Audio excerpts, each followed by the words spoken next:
got polio, so a month, a year later, maybe not even that, he started school. And something real funny had happened. In those days, there were so many baby boomers that they only gave half a day. You had school half a day. No kindergarten, just half a day.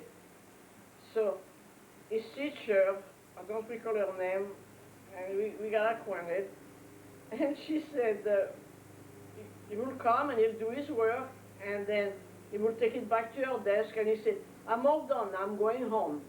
And she said, you can do that yet, Marcel. He said, well, I'm done, I have my work done, I'm going home. And she said, no, you can't do that. So he had to learn to follow the rules. She thought he was a very sweet little kid. And, well, I wanted another baby, and I wanted a little girl, so I got pregnant, and my little girl was born. I was sick as a mangy dog while I was pregnant with her. But she was born, and she was my little girl. She was a most contented baby. I nursed her, she was good. And her brother thought she was wonderful.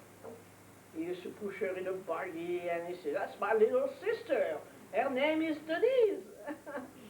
And then Bud had wanted to build a house, so he bought a piece of ground in Raccoon Township, and he started to have the house built. You were old enough then to remember that, don't you, son?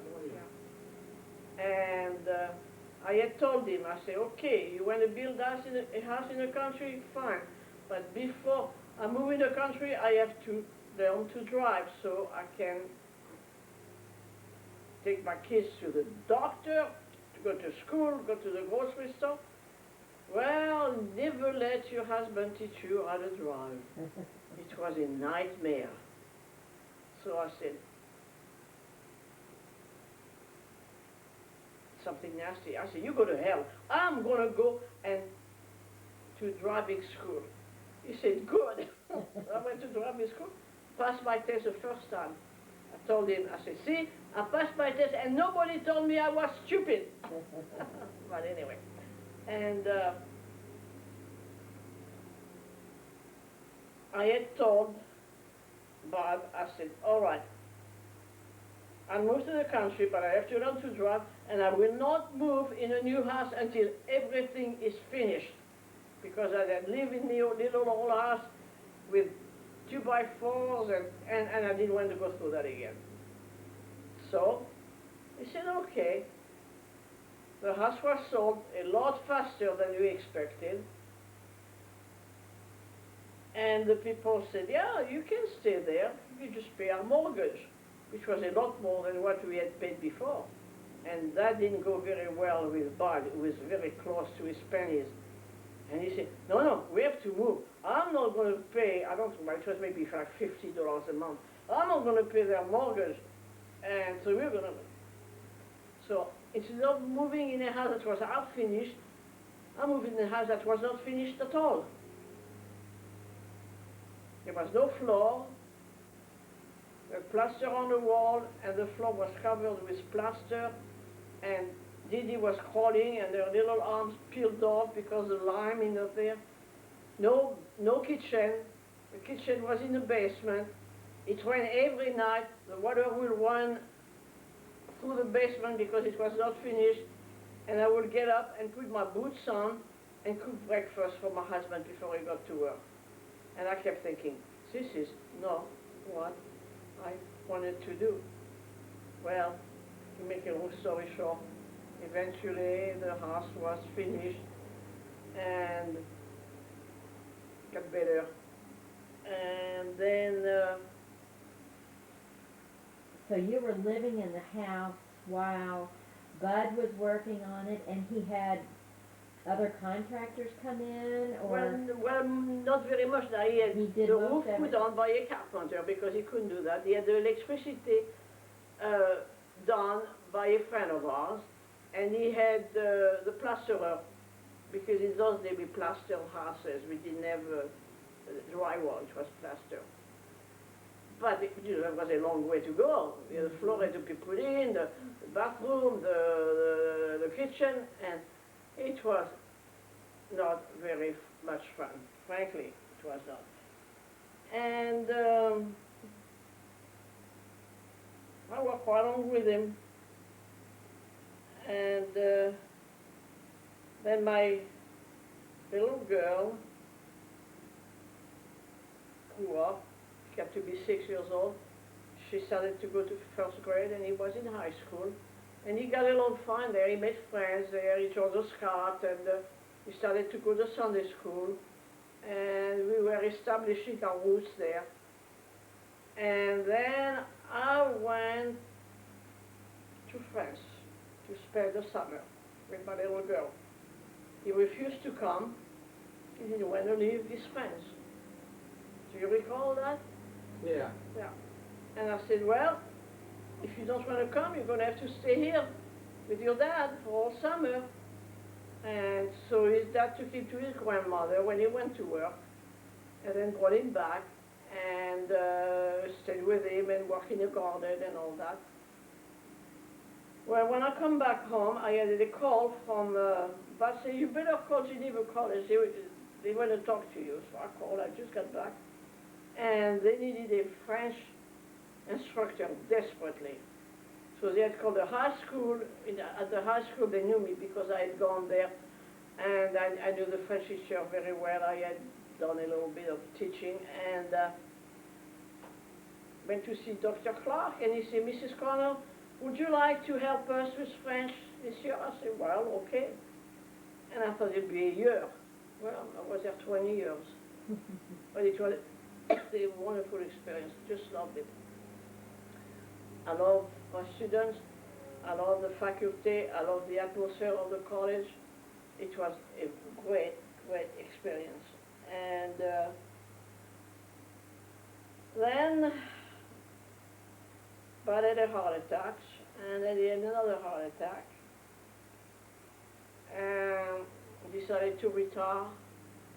And I said, well, if you retire, you're going to go to Florida. I'm not going to work anymore. So I stopped working, and we started to go to Florida, first for a few weeks, and then for a few months, and then when I stopped and he retired, we went for the winter. I loved it, like warm weather, but hated it. I want to go home and plant my garden. It was a struggle, and but we did that for quite a few years, and then he stopped it. Right.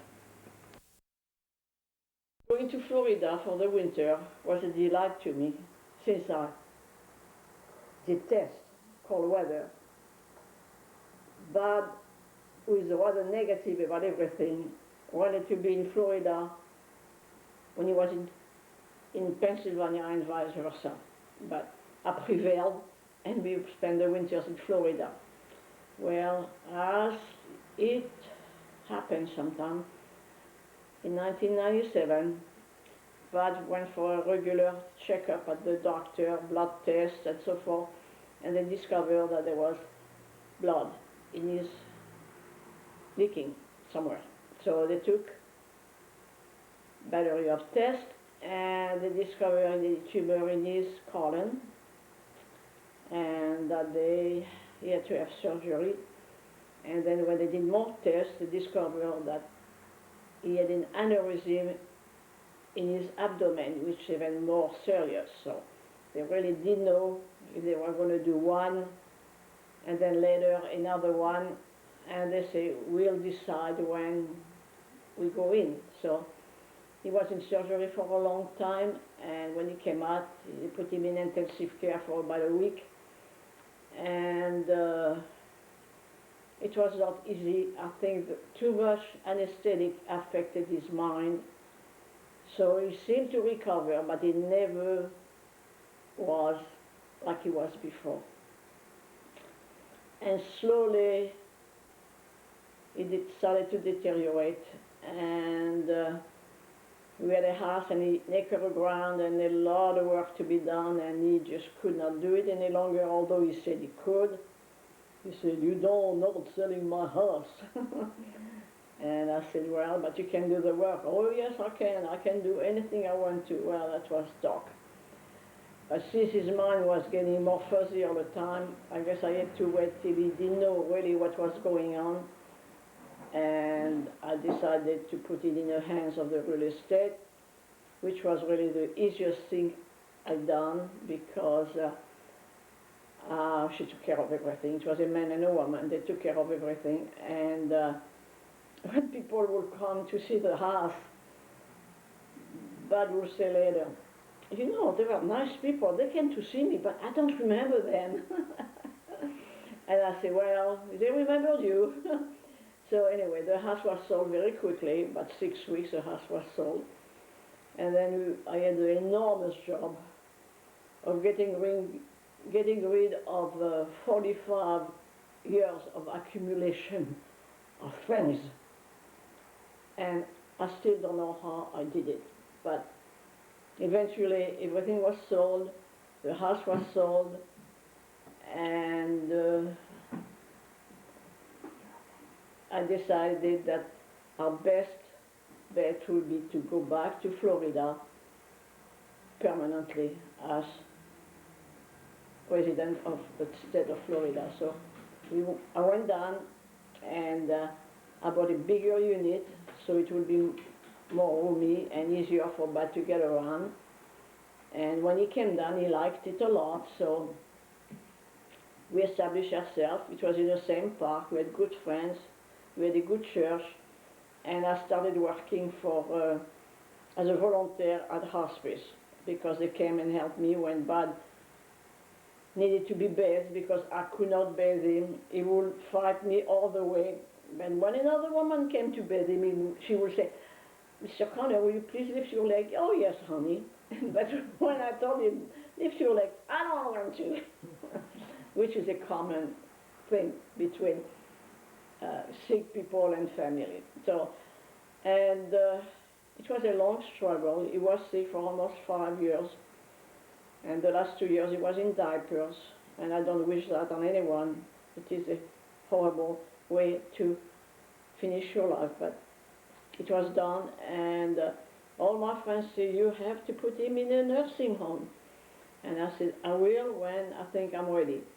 Well, evidently, the good Lord heard my prayers. I had prayed for 2 things: that he would die before me, so I could take care of him, and that he would have a peaceful death without pain, and it was also granted. So I'm very, very thankful. And when he got terribly ill, well, it was not so much ill that week. He had absolutely no strength at all. And I called, it was over the weekend, so I called hospice and I said, "Something is wrong. I cannot even get my husband out of bed. He cannot, I am not strong enough to lift him, and he is not strong enough to help me get him up." So they said, "We'll be right over." And God loved them. They examined him, the nurse came, the social worker came, and they said, "We're going to take him in our facilities." And my son and daughter-in-law came down, because there was, I had good friends, but they put him in a beautiful place, and he had wonderful care, but it was about an hour from the park, and since I'm not a very happy driver, I know I couldn't do it. So Mark and Josh came, and Bud lasted 3 days. And one night, after we had come back, they called and they said, "Mr. Conner passed away peacefully in his sleep." And it was right after Christmas, so we had to hurry up and get things organized. Fortunately, I had made arrangements with the VA